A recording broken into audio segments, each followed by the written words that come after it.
The Russians have always believed in the dogfight. They've never left it. Soviet-built MiG-15 was a revelation.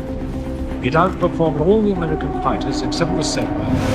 The F-4 Phantom just barely held its own in this airspace because it is an interceptor used as a fighter, finding it difficult to compete with a fighter designed as a fighter. Currently have no fighter in our operational inventory that could consistently, if successfully, combat the Foxtrot.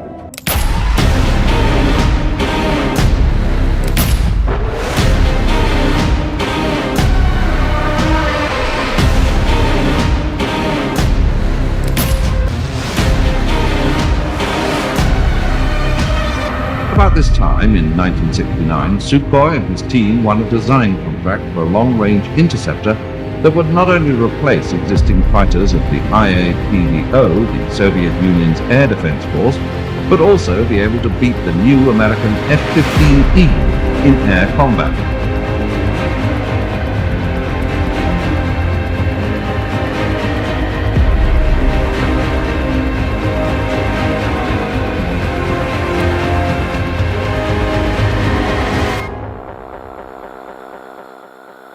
The story of the F-15 begins in the skies over Vietnam. By the late 1960s, the US Air Force mainstay fighter, the F-4 Phantom II, was showing its age. It was powerful, versatile, and fast, but in close-range dogfights, it struggled. The Phantom was a heavy multi-role jet designed for the missile age, but it found itself in situations where it would have to face high maneuverability aircraft in tight-turning engagements, as it often had to visually ID its targets due to the lack of a system for beyond visual engagement identification. That lack of agility was fatal. After Vietnam, the Air Force wanted something different, a pure fighter, one that could outclimb, outturn, and outfight anything the Soviets could throw at it. In December 1969, after years of analysis and fierce competition, McDonnell Douglas won the contract for what was known then simply as the FX program. The result would be an aircraft with a single goal: to gain and maintain air superiority. Several factors drove this decision. The first was experience. Lessons from the Vietnam proved that agility, visibility, and pilot control were more valuable than raw speed or payload. The so-called fighter mafia within the Pentagon argued that the technology had gone too far. Jets were becoming heavy, overcomplicated, and reliant on beyond visual range missiles that often missed. While their statements had nuggets of truth, such as the AIM-7's abysmal performance, luckily for everyone involved, they were mostly ignored. Then came the shock. In 1967, the Soviet Union revealed a new monster at an airshow, the MiG-25 Foxbat, claimed speeds of Mach 2.8 and service ceilings above 80,000 feet. This terrified Western analysts. The US suddenly feared it had been outclassed, even though later intelligence revealed the MiG-25 was more of a brute force interceptor than a dogfighter. Unfortunately for the Soviets, its scary new fighter led to America getting the ultimate air superiority jet. Early proposals for the FX program had been ambitious, to say the least. Some featured variable geometry wings like the Navy's F-14 Tomcat, while others looked more like flying bricks rather than fighters. But by 1967, the Air Force had narrowed the vision: a sleek, twin-engine jet weighing around 30,000 pounds, large enough for range and power, but still light enough to turn and climb like nothing before it. After years of debate and design studies, the US Air Force finally chose McDonnell Douglas in late 1969 to build its next-gen air superiority fighter. The company was contracted to produce 20 test aircraft.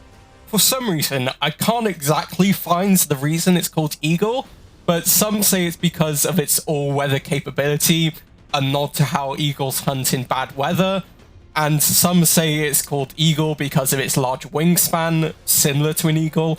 It's not exactly clear.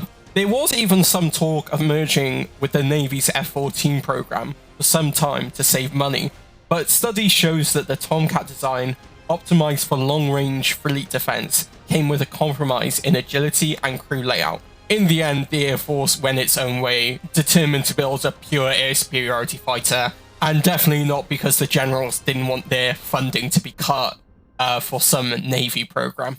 The first prototype took to the skies on the 27th of July 1972.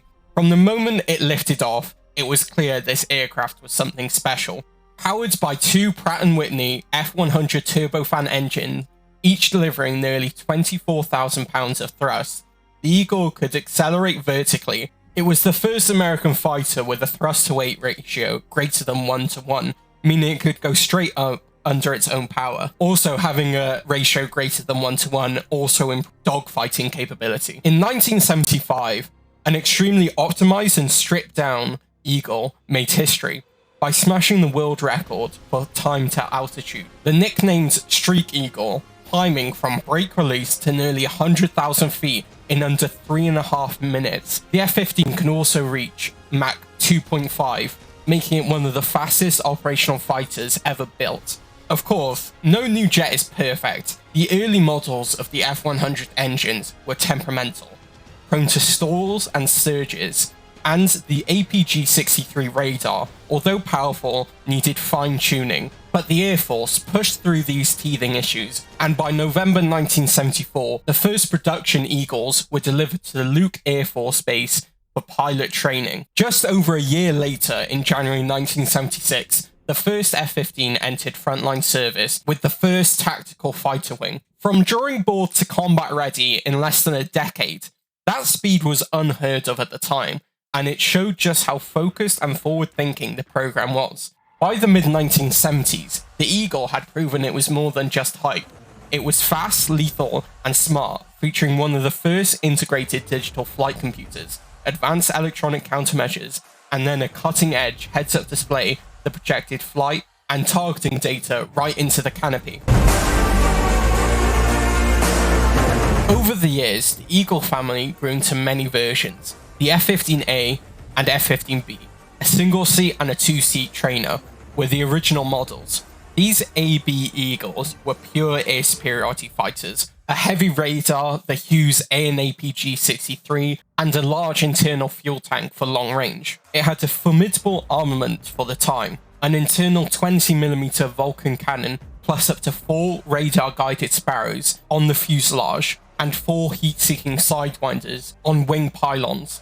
These jets had the Pratt & Whitney F-100 PW-100 engines, with about 24,000 pounds of thrust, and still very analog avionics typical of the 1970s, although it did have a flight computer. As the F-15 entered service, McDonnell Douglas began planning improvements immediately. These would result in the F-15C and F-15D, again the single-seat and the two-seat model, which were introduced in 1979. Externally extremely similar to the original, they packed major upgrades. Each C and D had more fuel, with additional fuel tanks in the wings, and stronger landing gear to handle heavier takeoff weight. Crucially, they received the improved F-100 PW-220 engines, which were much more reliable and roughly the same thrust, but with digital electronic controls. Avionics were also bumped, a new AN/APG-63A PSP radar, and the latter AN/APG-70 digital radar greatly enhanced target detection and weapons integration, which essentially these upgrades led to the introduction of the AIM-120 AMRAAM. Also, by the late 1970s, a special conformal fuel tank design was added, bulged tanks along the fuselage that held extra fuel without sacrificing weapon pylons.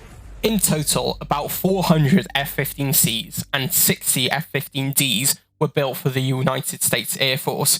Many older AB models were eventually transformed to Air National Guard units as the CD took frontline roles. The CD airframes also became the basis for licensed builds abroad, notably Japan's F-15J and the F-15DJ, produced by Mitsubishi Heavy Industries under license. The Japanese F-15J DJ are essentially F-15CDs, but with Japanese electronics, for example an indigenous ALQ-8 jammer and APR-4 radar warning set, and the same Pratt & Whitney F-100 engines built locally. The Israeli Air Force has also operated F-15s since 1977.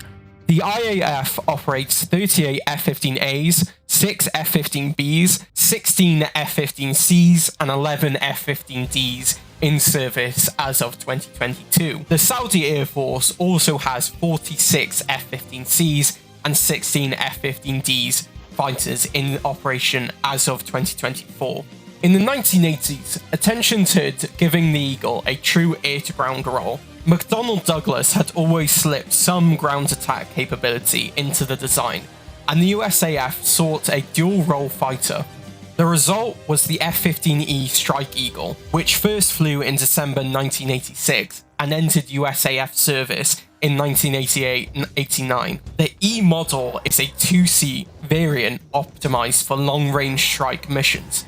Externally, it can be spotted by its dark grey paint, large conformal fuel tanks, and the distinctive lantern targeting navigation pods under the intakes. The F-15E still carries the internal Vulcan cannon, but its hardpoints and systems are geared toward bombs and missiles. Compared to earlier Eagles, the Strike Eagle has 2 seats as its main version. The back seater manages sensors and weapons, freeing the pilot to fly. It also has an advanced radar, the Hughes AN/APG-70, and later the APG-82 Acer.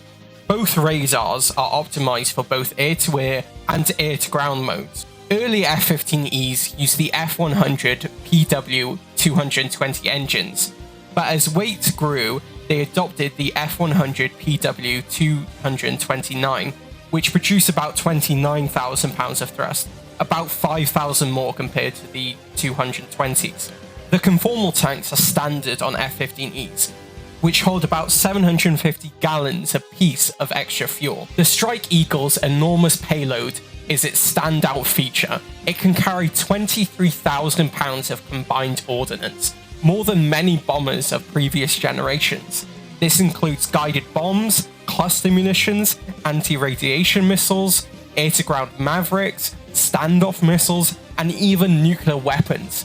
In practice, the F-15E often carries a mix of smart bombs and fuel tanks, and it retains full air-to-air capability, sidewinders and AMRAAMs on its wing and corner pylons, plus the cannon for close-in defense. In combat, the Strike Eagle proved its worth. In 1991, in the Gulf War, it flew nighttime interdiction missions, hunting enemy launchers with bombs guided by lantern, and even scored its first air-to-air kill by downing an Iraqi helicopter with a GBU-10 guided bomb. It was further developed into the F-15I, the F-15S, the F-15K, the F-15SG, and it's the basis of the F-15 Advanced Eagle family. Over 400 F-15Es and derivatives have been built since the mid-1980s. There are a few one-off and testbed Eagles. For example, 2 F-15As were modified to test the ASM-135 anti-satellite missile, which essentially strapped a big rocket on the centerline. The F-15N was a carrier-capable variant proposed in the early 1970s to the US Navy as an alternative to the heavier and at the time considered to be a riskier technology program, the Grumman F-14 Tomcat. It did not have a long-range radar or the long-range missiles used by the F-14. The F-15N PHX was another proposed naval version capable of carrying the AIM-54 Phoenix, but with an enhanced version of the AN/APG-63 radar on the F-15A. These featured folding wingtips, reinforced landing gear, and a stronger tailhook for shipboard operation. The F-15 STOL/MTD was an F-15A test aircraft with thrust vectoring nozzle and canards. The F-15 Active and F-15 SE Silent Eagle were proposed modernized variants. The Active had thrust vectoring and an ESA radar. The Silent Eagle featured reduced radar cross-section. None of these entered production, but concepts like the conformal weapons bay and the very experimental ESA radar did influence later designs. The F-15 MANX was the concept name for a tailless variant of the F-15 Active, but the NASA Active experimental aircraft was never modified to be tailless. The F-15 2040C was the proposed upgrade to the F-15C, allowing it to supplement the F-22 in the air superiority role. The 2040C concept is an evolution of the Silent Eagle, opposed to South Korea and Israel, with some low observable improvements, but mostly a focus on the latest air capabilities and lethality. Proposals included infrared search and track, doubling the number of weapon stations, with quad racks for a maximum of 16 air-to-air missiles, Eagle passive and active warning surveillance systems, conformal fuel tanks, upgraded AN/APG-63 B3 ACER radar, and a Talon 8 communication pod, allowing data transfer with the F-22. This upgrade program was not pursued due to the age of the existing airframes, but some of the upgrades were applied to the new build F-15EX.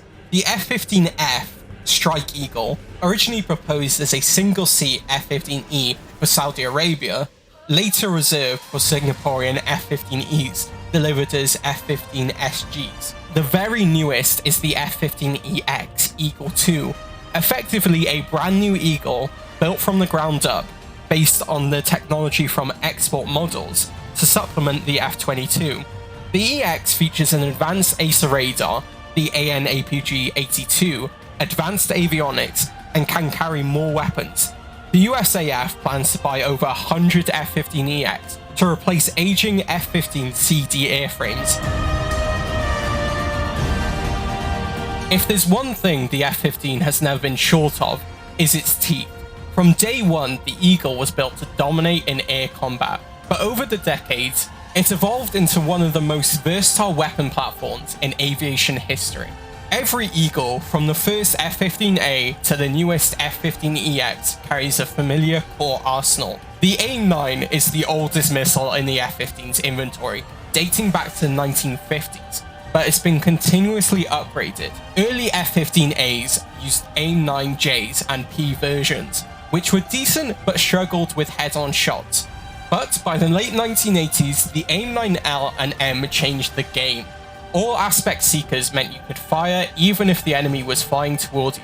The AIM-9M added better countermeasures, smoke reduction, and tracking logic. Modern F-15s use the AIM-9X. With a high off-bore sight seeker and thrust vectoring, it is estimated to pull up to 60 plus Gs in flight. Before AMRAAM, the F-15's radar-guided missile was the AIM-7 Sparrow. With a semi-active radar, this meant that the Eagle had to keep its nose on the target until impact. The AIM-7F, which was introduced in the 1970s, had a dual-stage motor and a better radar seeker. The AIM-7 refined guidance and added all-weather capability. During Desert Storm, Sparrow scored most of the F-15's kills. 24 were confirmed. Then came the AIM-120 AMRAAM, the missile that turned the F-15 into a beyond visual range sniper. Unlike the Sparrow, AMRAAM has its own radar. You can fire, break away, and let the missile handle the rest. The AIM-120A, the original version, entered service around 1991, too late for Desert Storm, but ready right after. It gave the F-15 its first true fire-and-forget missile. The radar seeker was good, but not great, effective in clear conditions, but struggled in heavy ECM or clutter. Still, it was revolutionary compared to the Sparrow. The AIM-120B, a quick improvement over the A, basically cleaned up the electronics. The guidance computer was now modular, meaning you could swap it out without replacing the whole missile. This made upgrades faster and cheaper. The B saw widespread service throughout the mid-90s and was exported all over. The AIM-120C, this is where AMRAAM really matured. The AIM-120C series started around the late 1990s. The big change was the shorter, clipped fins designed so the missile could fit inside stealth jets like the F-22 weapons bay. The C series also came with way better electronics and ECCM, making it tougher against enemy jamming, but the clipped wings could not turn well as A or B. The C5 and C7 pushed the range way out, nearly double the early A models, and improved data link reliability. Most modern F-15Cs and F-15Es use these today. The AIM-120D entering service in the 2010s added GPS, aided mid-course guidance, a two-way data link, and a new rocket motor.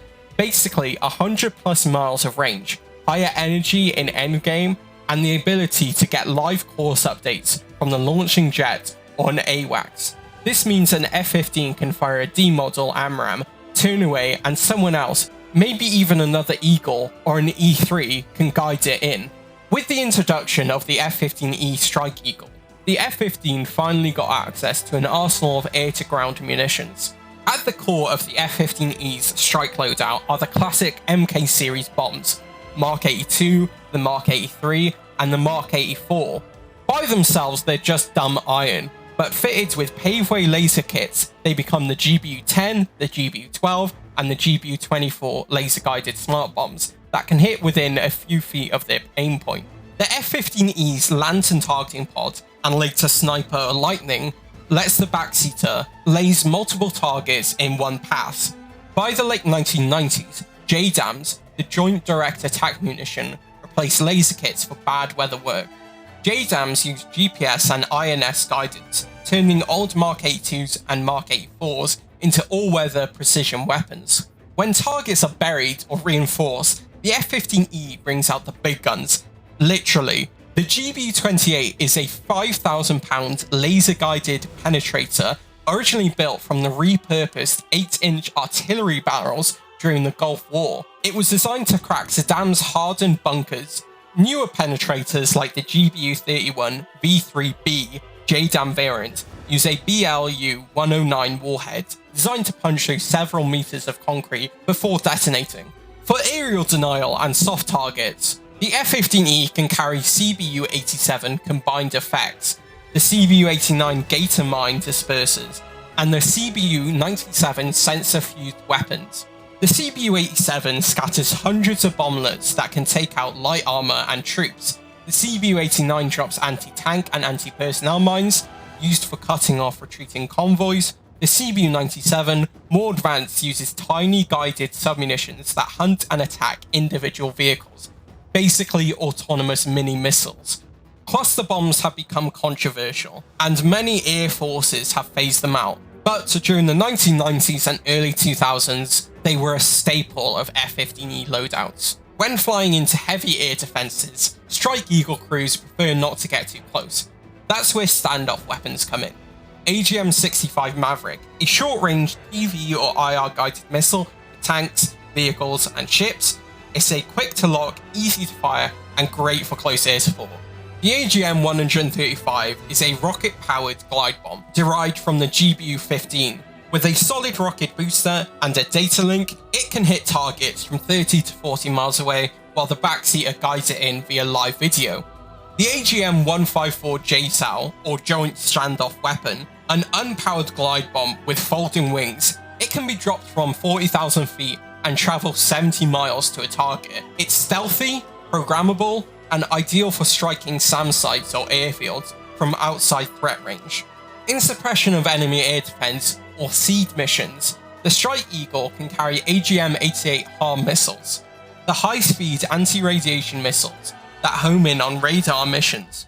Once a hostile SAM site powers up, the HARM locks on and rides the beam right back to the radar dish.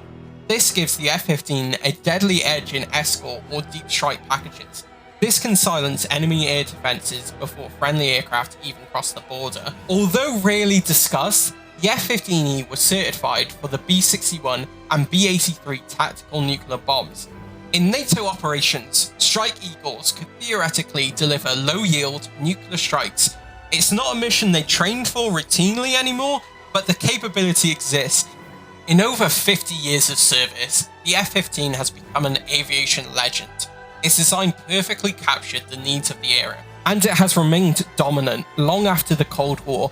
Undefeated in air-to-air combat, the Eagle amassed well over 100 aerial victories, with 0 losses to enemy fighters. Pilots often call it the world's foremost air superiority fighter, and it's easy to see why.